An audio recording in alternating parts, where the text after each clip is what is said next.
అమ్మ కుమార్తె అయినా లేక లేక పుట్టానని అవును కదమ్మా. ఒక్కగాని ఒక్క ఆడబిడ్డనని అవును కదా తల్లి. ఎంతో అల్లాహబుద్ధిగా పెంచావు కదమ్మా. అవును కదమ్మా. ఆయన యొక్క పావులపట్నంలో పుట్టాను. ఆ యొక్క పాగేటి పట్టున ఆడుకుంటూ పాడుకుంటూ ఉన్నాడు కదా తల్లి. అవును తల్లి.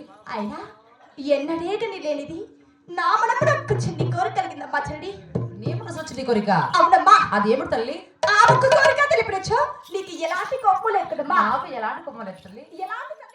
ఎలాంటి సందేహం కూడా లేదమ్మా. అలాగే అడుగు వచ్చిన అమ్మా. అలాగే తల్లి. అలాగే అడుగుదమ్మా. అలాగే